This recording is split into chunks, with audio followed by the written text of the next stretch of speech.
संगे कर। अरे खुलो खुलो बोले हीरोइन आइल बारू जनी डर खुल के काम सभा का संगे कर।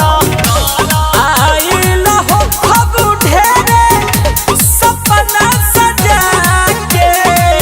अच्छा एगो बात बताइए, पवन सिंह काम देंगे तो करोगी? सुने ना वो बहुत ठोकते हैं लड़की लोग को। अरे महाराज ये क्या बोल रही हैं? अगर खेसारी लाल देंगे तो? अरे बाप रे वो तो कदम और ठोकते हैं। कल्लू जी? कल्लू जी तो बस खाली सुगराते हैं।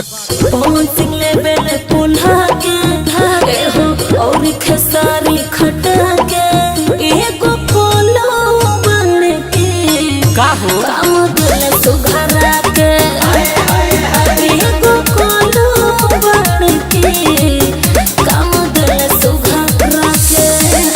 फील करो।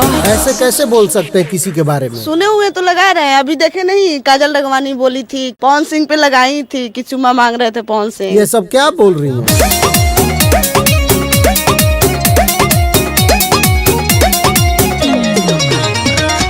कहाँ हो घर दहर काथी हो नाम हो बोला न के कारा संगे करबू काम हो। अच्छा ये बताइए, आप किसके साथ काम करना चाहती हैं? सबके साथ करूंगी। एक सवाल और, एल्बम में करती हैं कि और कुछ? स्टेज के लिए ज्यादा लोग संपर्क कर रहे हैं। ओके ओके मैडम।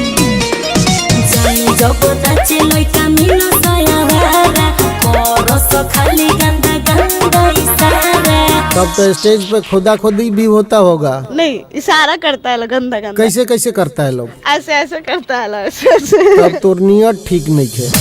ढेर जानी बना कवनो छोड़ा दी खा के।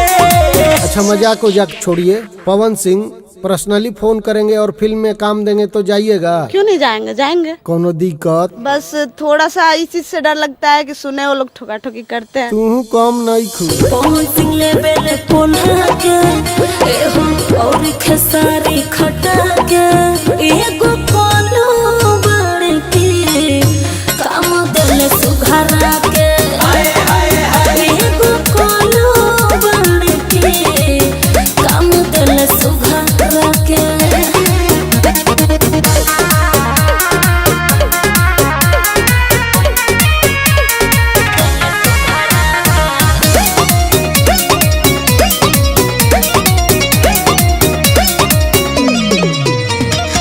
इंस्टाग्राम पर रौला बारू कराता ई हलू हटाइला जी सोनम के पाराता।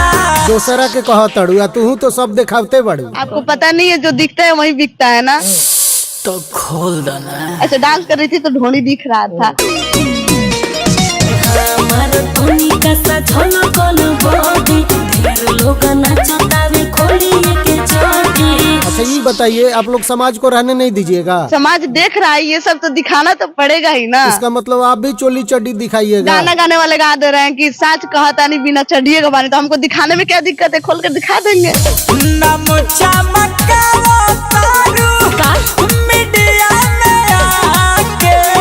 अच्छा लास्ट बात बताओ कि भोजपुरी में काम करबू कि अंग्रेजी वाला में? मैं भोजपुरी की फैन हूँ और भोजपुरी मुझे पसंद आती है और मैं भोजपुरी में ही काम करूँ। तो अब काहे डरती हैं? बस घोपा घोपी से। पवन सिंह ले बेले पुन्हा के एहो और खेसारी खटा के एगो कोलो बन के काम दिल सुघरा के एगो बुलेट बन के काम दिल दबा के। अरे बुलेट कटब अभी।